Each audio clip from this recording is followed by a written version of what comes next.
Hello, welcome back to Armchair Armory. It's been a while. There's been a lot that's been going on in the past week or so.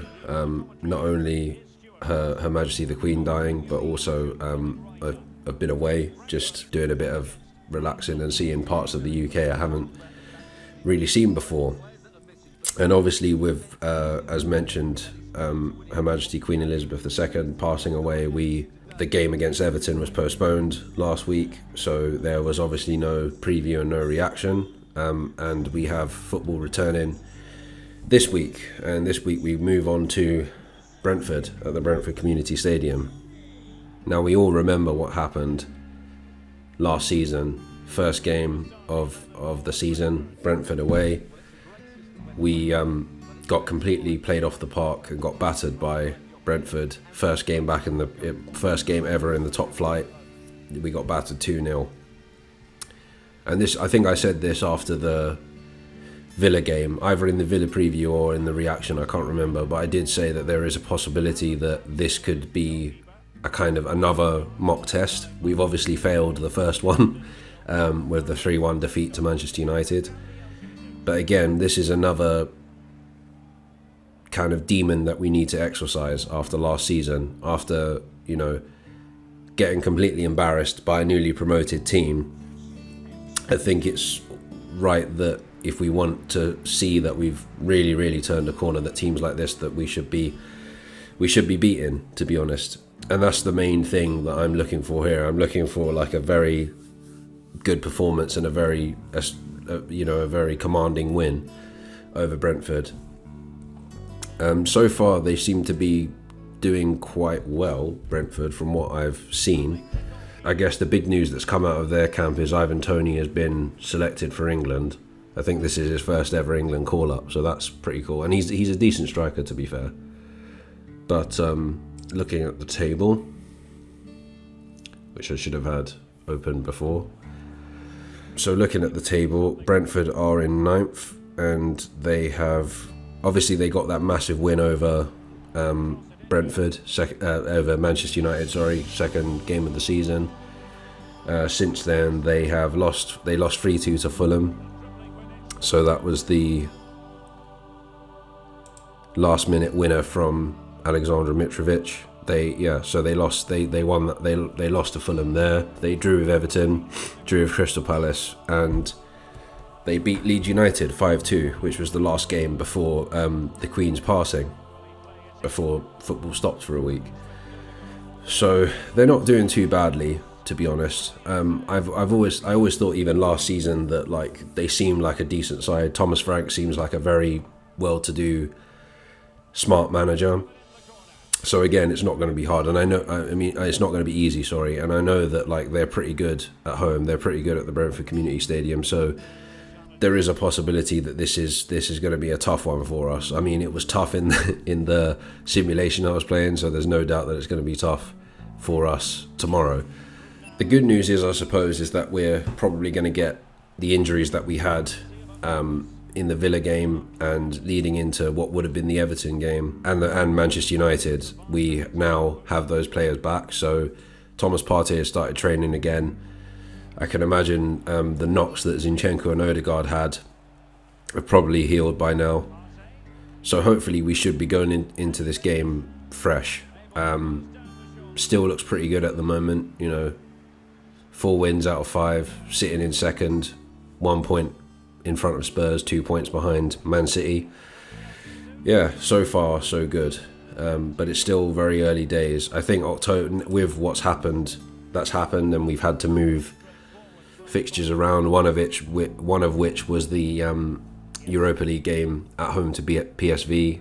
That got moved to the 20th of October, which meant that which was originally when we were supposed to be playing Man City, but that's now to be confirmed when we will play for Man City. So the Everton game and the Man City game have now been put in to be confirmed.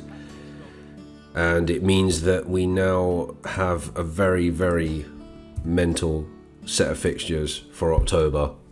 That could go either way, to be honest. It can be quite crazy.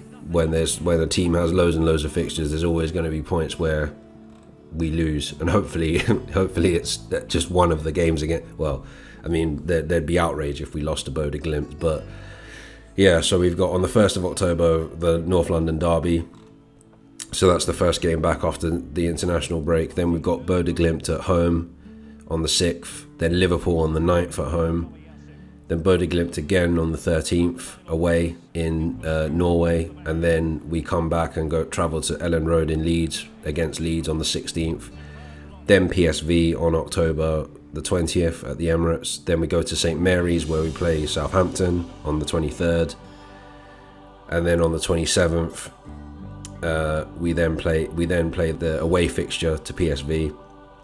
And then on the 30th, on the Sunday, we have Nottingham Forest at home. So that is, I think, 9 fixtures. 1, 2, 3, 4, 5, 6, 7, 8, 9. So yeah, 9 fixtures in October, and all come in at least like 3 or 4 days between them, pretty much. The biggest games in those probably being Spurs and Liverpool, in terms of what we need to get from them. So yeah, it's going to be a tough one. I'm a little bit worried about where our season is going to go. If we can get out of this, particularly in the league, if we can get out of this with 2, 5, 8, 11 points, I'd be quite happy with that, to be honest. Although I think we probably could beat Spurs at the Emirates. We've done quite well against them recently, so there's no reason why we can't.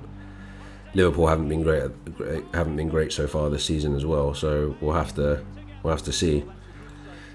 But yeah, it's going to be a very, very tiring month next month. We'll have to just see what happens, I guess. But yeah, in terms of tomorrow's game, I have a feeling that we probably will hopefully get this over the line. I'm probably going to say 2-0 Arsenal. I feel like it's going to be a reverse of the last time we played them at this stadium. So yeah, I'm going to say 2-0 Arsenal. But as I said, it will probably be. They seem to be they perform very, very well at home. So it won't be a pushover. Put it that way. Right. So I'm going to leave it there. I will be back again tomorrow giving my reaction to the game. So until then, take care and stay safe. Enjoy the rest of this simulation. 1-0, they breached the defence.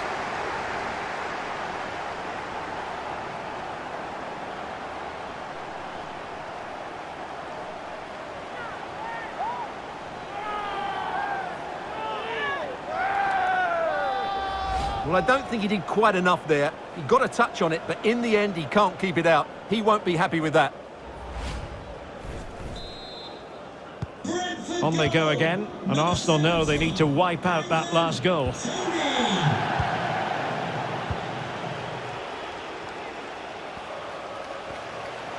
And they need to get tighter. Gabriel Jesus! Real chance. Oh, he's done it. But hang on. Offside is the verdict here. It's not going to stand. Well, you can tell he thought he was onside here, but the assistant, I think, got it absolutely right.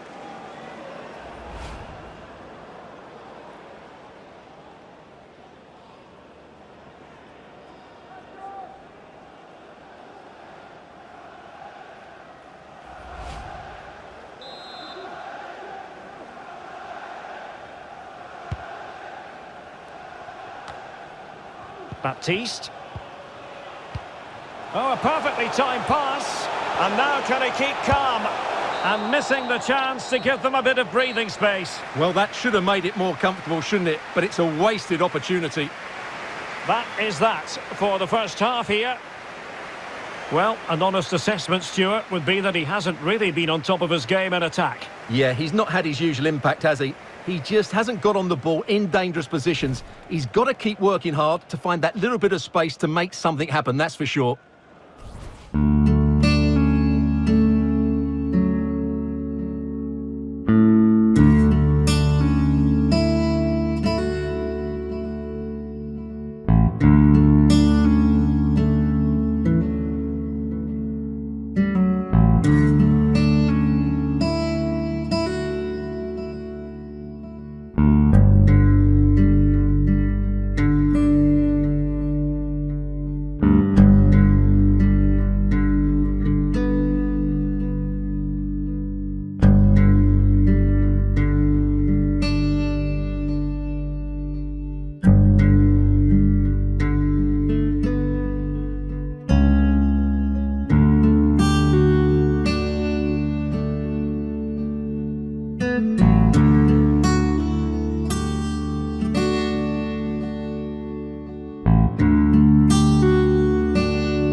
plenty to consider based on what we've seen so far as the second half begins. Martin Ødegaard.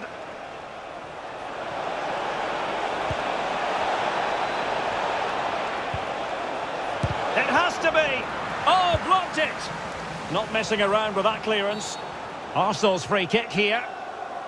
Well, the referee letting him know any more like that and he will go into the book, Stuart. Yeah, he knows he can't commit another foul now.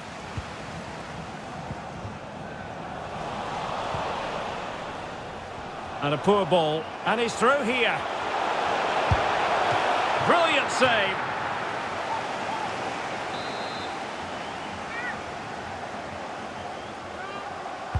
Over it comes. And the problem not completely solved. Oh, they have it again. Well, you've got to classify that as a poor attempt. A long way wide. Now they're going to alter things. Here's the substitution.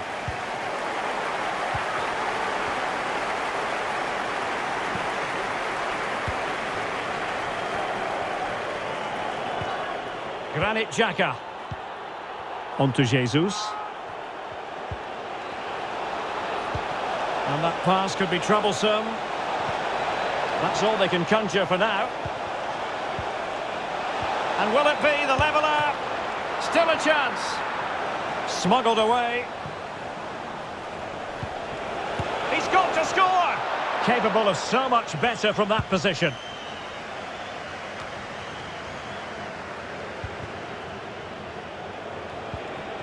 Saka.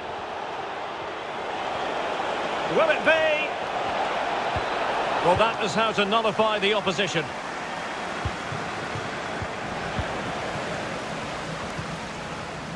And into the last 30 minutes now. Well, the stats show us that the hosts haven't had that much of the ball. Oh, Stuart, they might be onto something here. Gabriel Jesus comes up with a goal.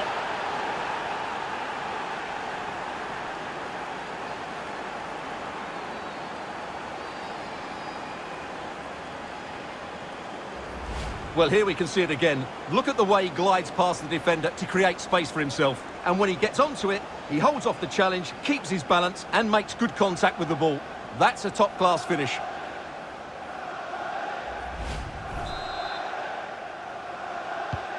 So the ball is rolling again at 1-1.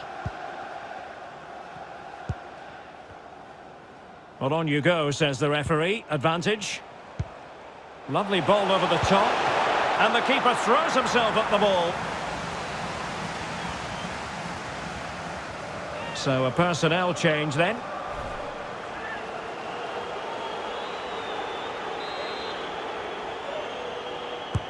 And now the delivery. Well, it still could be dangerous. Can they do something positive on the counter-attack? Defenders need to cover. And cutting inside. Difficult to stop him. And still looking for space. Tierney. No problems for the keeper. Throw-ins given. And they have elected to go to the bench at this stage of the game. Arsenal get the advantage from the referee. Real chance. Well, a powerful effort, but just wide. Well, he's gone into the book. Well, he was late and he deserved a booking for that.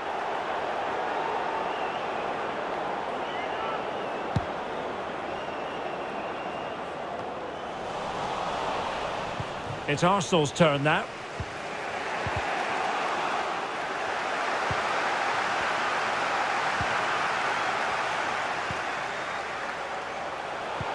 Oh, a nice-looking pass.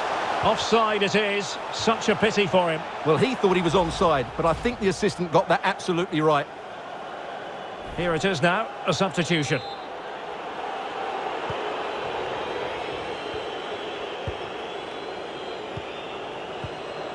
Jesus.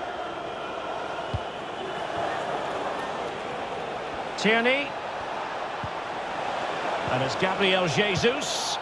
After the foul, a chance to contemplate what is next, and perhaps a goal from this free kick.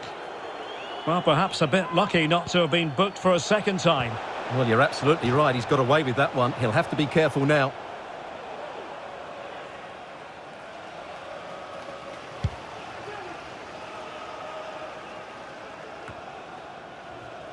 And there to intervene. And a goal at this stage could be decisive. Just 10 minutes remaining here. And the counter-attack is on. Options available. Dangerous looking through ball. Denied by the bar. Back in play here. Oh, good work by the keeper. Well, that would probably have been the winner. It's so unlucky. Is there going to be a dramatic finish here? Let's hope so.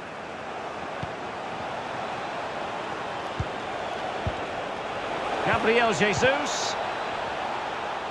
Oh, he looks threatening. Perfectly fair tackle, and it will be a corner.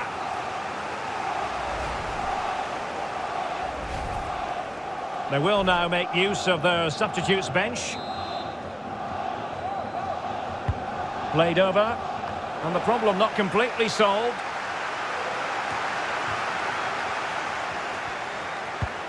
And it's Gabriel Jesus. It's still alive.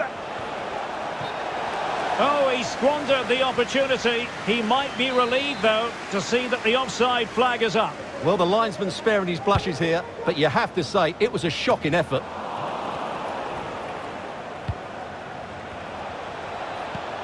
Well, the action is going to continue. And in with a real chance. And what a save to preserve the parity. Well, that was a big moment, and he's come out on top once again. What a great goalkeeper. Level pegging, but can they change that?